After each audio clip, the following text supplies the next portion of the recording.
Hey guys, welcome to David vs. Film. I am David, yo soy David, and tonight I'm going head to head with Taskmaster Series 1, Episode 3.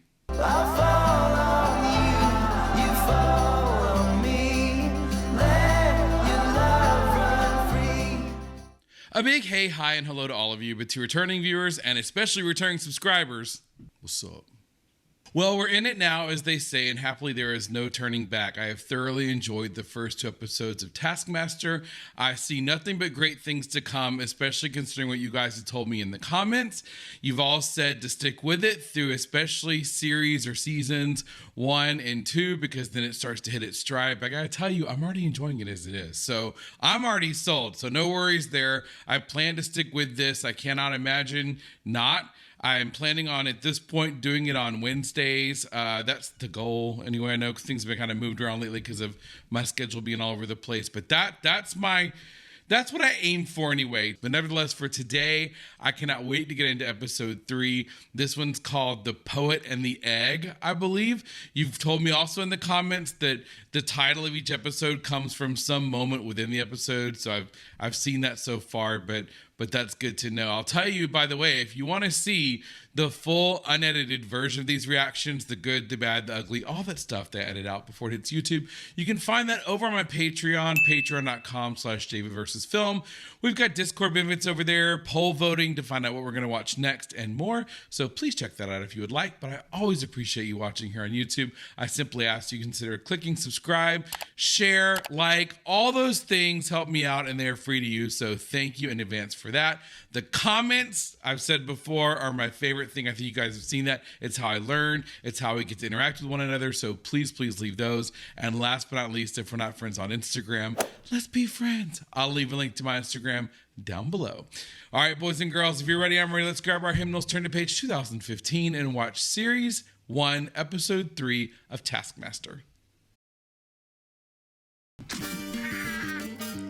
I think the sign that you're really getting into a new show is when you start to hum the theme song just at random times, which is what I've started to do with this. Hello, I'm Greg Davies, and this is Taskmaster. Like you, I enjoy making people do the jobs I don't want to do. They have no idea how each other did, but they will soon find out. Yeah, I didn't know that. He said it before, but I didn't hear it, and you guys told me in the comments that they don't know how the other ones did. It's like the first time they're seeing it. The first task, as always, is the prize task. Tim. I brought in a piston. I will say this. Go on. Right. I got rid of everything from the show apart from my piston. It means a lot to me, and I'm putting that up into the prize gallery. Now I feel like a total... Totally, same. That was really sweet, if it's true. I have brought in something that's fairly meaningful to me. Okay.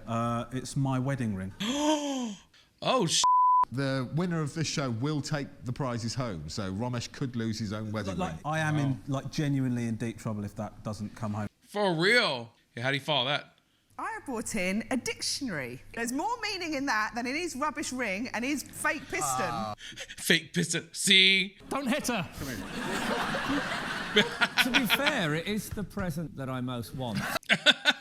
I Blame the Beatles by Tom Widdicombe. Oh, very nice, very nice. Which is a personalised book from my father. Real slice of life.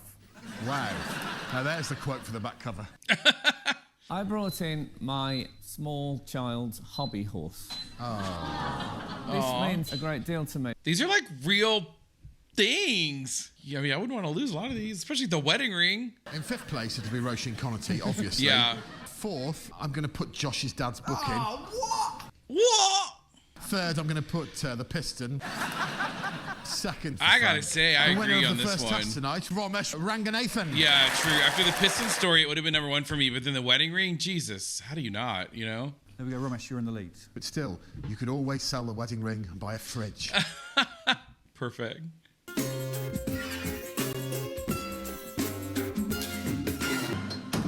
Slightly struggled with the door handle there. Oh, I love the Warhol in the background. Throw a tea bag into a mug from the furthest distance. You have exactly 1 hour. It's the longest part of the house. I'd be horrible at this. Sports.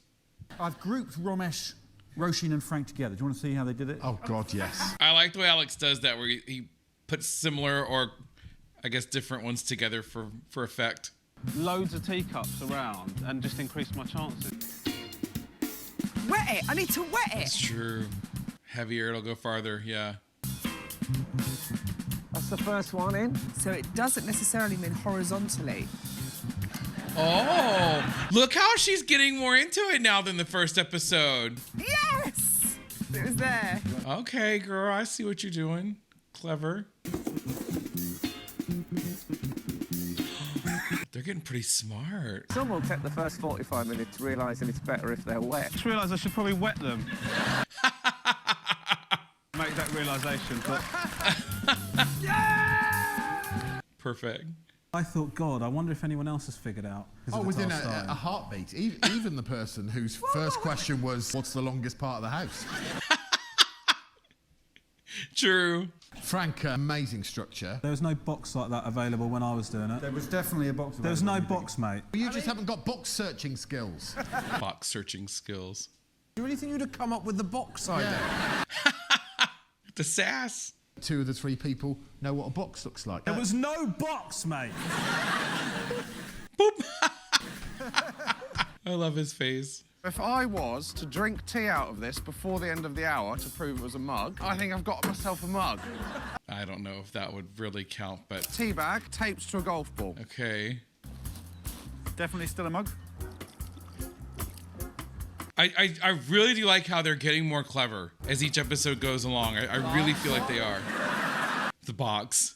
To prove that it is a mug, we're going to have high tea from the mug. British tea. Lovely. I do really like Alex a lot. I like his vibe. It's your definition of a mug, anything with a handle sellotape to it. My definition of a mug is someone that can't find a box in that hat. Oh, see, I bet old Davis likes the humor, so he'll let it go. Mr. Tim Key's attempt. But like a catapult, one of those things that you throw balls with if you're a dog owner. Some kind of thing with a sheet. He thinks quickly, and I love how he's got his little tracksuit every time, right? Shows he means business. Yeah, there's tennis ball in there. Wow. Oh, careful in the crotch like that. Yes! Oh, you gotta be shitting me. It was a new world record, presumably. It was 23 metres Wow. and 87 centimetres. It was the first throw. I gotta give him that one. Good job. What's next, son? It's a sort of art exercise task. It's like jazzercise. Oh, good lord. I don't know why. Me. Using this device. Create the best image for Taskmaster. Pop a balloon to signal that you have finished your image. What? So you're gonna walk and make the image. There would be a little line following them. It's a bit like Etch-a-Sketch, but on a larger scale. Let's go explain it, yeah. Yeah. This is a lot tougher than I thought it was going to be. See, these are really clever. I mean, the teabag one was just kind of, all right, but this is clever. You can't do much detail. That's what I've learned. Come on, colour it. Holy shit. That's actually not bad. Roisin knows you slightly better, so she chose to draw something that she thought you really liked. Or a sausage? She's so my spirit animal. Going with how I feel, seeing what happens. It started off as a sausage, then you changed to bacon. We can see the pregnant lady with a tail. Then I tried to turn into an angel. Yeah, you went for the angel of the north with that. I'm one of the few people in the world who despises the pregnant community. It's true, he's always going on about it. Oh my God. He's a thinker, right? What have the others drawn? He thinks it out. And when he can't think it out, he cheats it out. Either way, I love the tracksuit.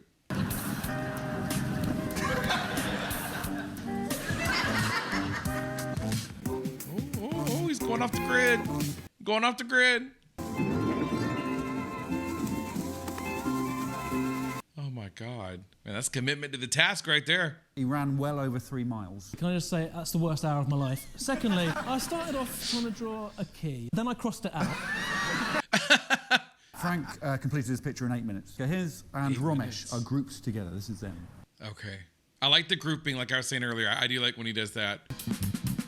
Just a slight problem. This is a lot more difficult than I thought it was going to be. Seriously. And why the balloons? I don't understand that, but okay. The balloons aren't helping, by the way. See, I feel like if it weren't for Lady R, Romesh and I would also be kind of lined up. He and I think similarly. What is it? It's actually my son's hobby horse. Oh my God. Incredibly accurate self-portrait, right? His face. Hold on, this isn't you in a cardboard box. Obviously, Sausage Girl is last. Have you seen Frank's? Yours looks like a dock in a golf bag. I like the way they fight now for their place. Romesh, I'm going to put you in second place, and I'll thank you to give me a smile.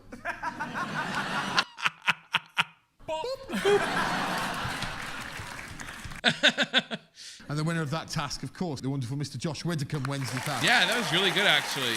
I feel like they should have had him go last because after he did that one, the rest of them just looked like crap. Romesh Ranganathan's in first place, followed by Tim Key, then Frank Skinner. I got my own Romesh. He's consistently really good, just never good enough to like break through to win so far. The best present for the Taskmaster. You have 10 weeks. I know exactly what to buy that goon. So it could be buy the best present for the Taskmaster, as in like a Jeep, and then here's £20.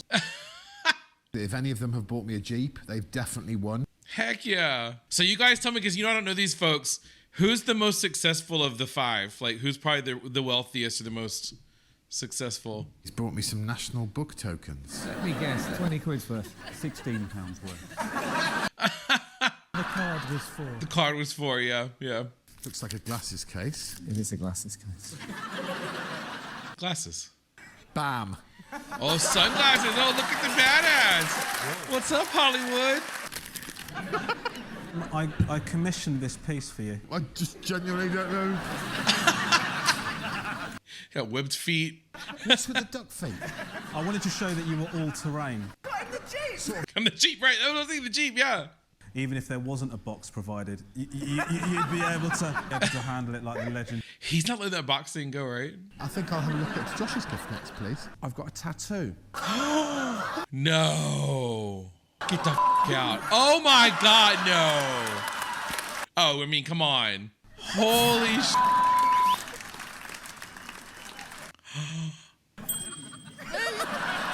That has to win. Look at Greg. He's genuinely shocked, right? I mean, come on. You don't beat that. It was only £17. I got you free scratch cards as well. Oh, scratchers. Oh my God. He's also called Greg. So I've got a tattoo of his name. Yeah, for real. I still gotta see the tattoo. Don't worry, I'm not keeping him. Oh! Anyone who permanently inks himself up surely has to win this task. Mr. Josh Widdicombe. Yes, 100%. 100% agree with that. I feel like that should have been the end of the show right there. That was, whew. Using only the items currently on this table, get this egg as high as possible. The egg must not break. You have 20 minutes. Your time starts now. Like an egg tower. That's kind of what I was thinking.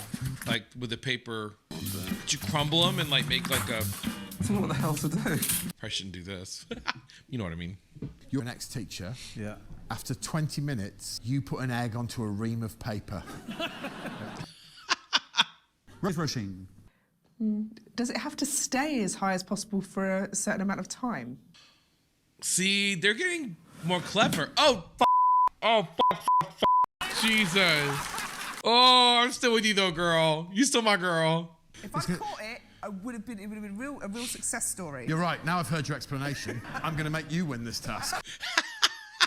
Poet Tim Key. Ah, the poet and the egg. The poet and the egg.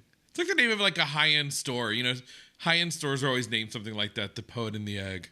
It's where you have brunch and read 2 minutes. Egg. Ah! Don't drop it. Oh, careful. Oh! Oh!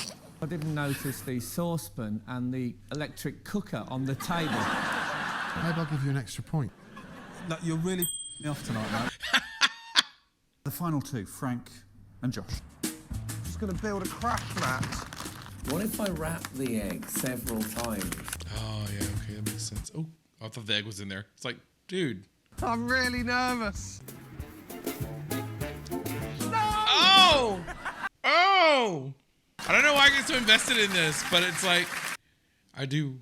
I'm amazed I give a but genuinely yes. it's quite tense, isn't it? Yes. The egg got to 6 metres. Frank's got to 8 metres. Should we see if the egg's broke?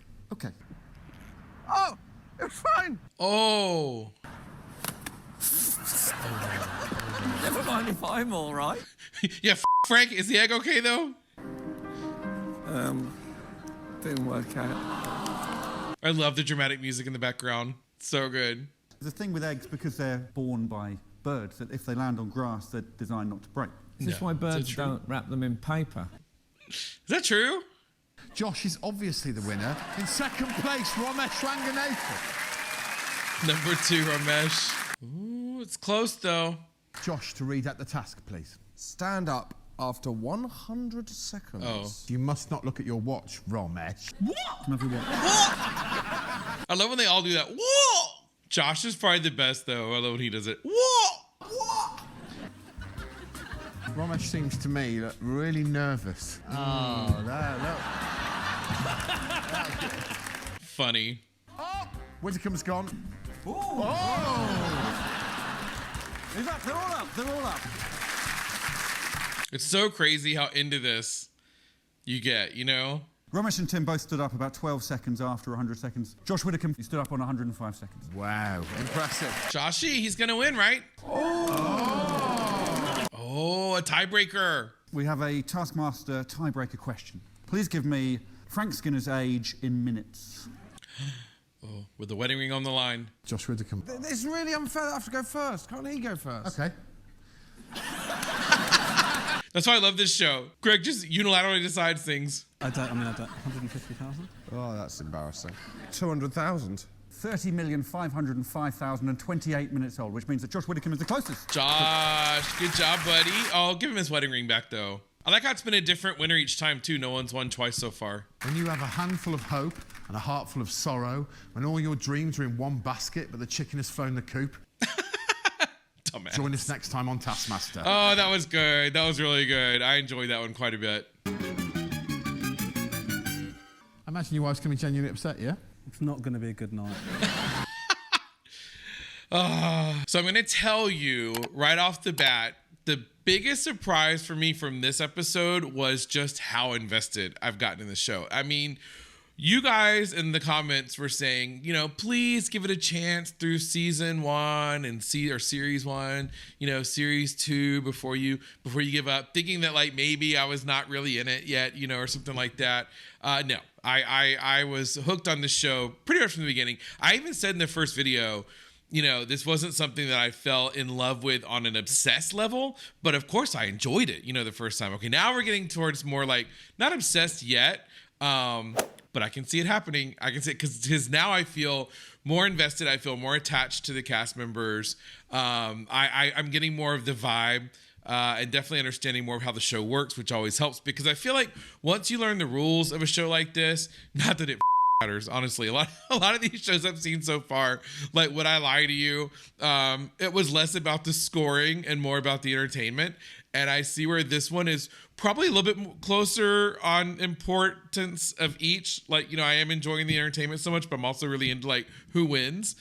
But I can see where it's kind of that sort of situation too, where so much of it is just looking to see what the tasks are going to be, how the comedians, you know, cast members, however you want to say it, how they're going to handle the approaches. But I definitely saw in this one that, just finish that thought, you know, that's where you really kind of get the entertainment from is by seeing that. And then, of course, who wins and who loses is almost like secondary to all that. But yeah, one thing I noticed in this one a lot was that they are definitely caring more, you know, and you can see when the task is first presented, the wheels are already turning. Like I really think back, especially with my girl, Lady R, I go back to the very beginning when she basically was like, I'm not riding a horse. And she was like, can't we get the shed open? It was like, she made me laugh so hard because of her disposition and the way she was. And I thought it was just very entertaining.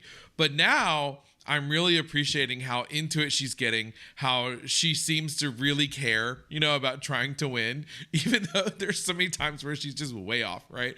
But we have to say that, she did win the second episode. And I did, like I said at the very end of this past one, I like how so far it's been a different winner each time. It would have been more boring, I think, if maybe one contestant or one cast member, I guess you should say. What do you guys say? Do you say contestant, cast member, comedian? How do you refer to them? Anyway, so, it'd be really a lot more boring, I think, if just one person was like just dominating, like if, say, Frank had won all three so far or something like that. I like to see the variety. But it's organic because, unless they're just, I know Greg can do whatever he wants, but that being said, I don't see any kind of favoritism so far at all. It's like, so it really is, these are like true sort of organic winners in each episode. But yeah, this one was definitely more high stakes, I would say, with the prizes. Usually the prizes are kind of the last thing for me. And honestly, kind of the live tasks, the live tasks we've seen so far have just been kind of, they're fine. You know what I mean? But they're not as entertaining to me as the others. But sort of the prizes are kind of in that same boat up until this one, because this one was like, holy crap, like, with the exception of the two books, so I agree with Greg, especially on the ranking he did as far as those go. The kid's horse, the story that Tim told behind the piston, and especially Romesh's wedding ring, those are like, that's like when you're drunk at a party playing poker and you've lost all your money and it's like, here's, the keys to the car or something like that. It's just, wow, that's a big one. But anyway, in my head, I think that the gifts made their way back to the kid and, his wedding ring made it back to him. But needless to say, thoroughly entertaining. I just, again, have to say thank you to y'all who advocated for this show. I saw a lot of comments also about Qi. I don't know why Qi popped up so much in the last video when I was reading the comments for that one, but a lot of you recommended Qi, and a lot of you recommended 8 out of 10 Cats Countdown. Those have kind of risen to the top of the recommendations list I've noticed lately. And like I said to a few of you in the comments, I also, just side note, because I talked about how much I really enjoyed Dawn French and a Graham Norton clip that I saw. I've started watching The Vicar of Dibley, and I really enjoyed it. It's fun, I just barely got into season 1 because I actually spent some of my hard-earned money and got BritBox streaming.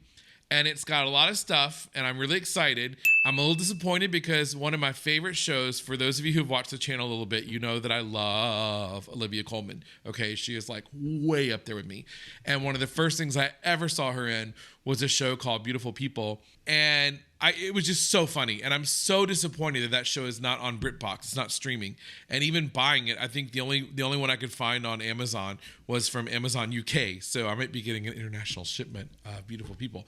But needless to say, yeah, I went ahead and signed up for BritBox. So Vicar of Dibley's on there and some other shows you guys have talked about. What was it? Blackadder, I think, is another one a lot of you recommended. So anyway, all that is to say that I'm really getting into the British programming, and I am loving this especially right now. This is my source of entertainment. Like I said at the beginning, I found myself humming the theme song randomly throughout the day when I'm making dinner, or especially after I've just edited this or something like that. But I really do appreciate you guys for all your recommendations, this included. And thank you, of course, as always, for the likes, for the comments, those of you who subscribed. I certainly appreciate that. I know that, we all get busy with a lot of things going on during the day, and there's so much out there on YouTube, so I certainly appreciate you guys showing me some love. Bottom line, I always appreciate your time more than anything, so thank you for watching these videos. I hope you have a great rest of the day/night wherever you are, and I will see you in the next one. Bye. I love the chase and the hunt, and I set the pace when I'm running. I always take what I want, and I always give it 100. Don't need a bank, no, I'm funded. Play the game like it's nothing. I'm always thankful for something. Don't take for granted, stay humble.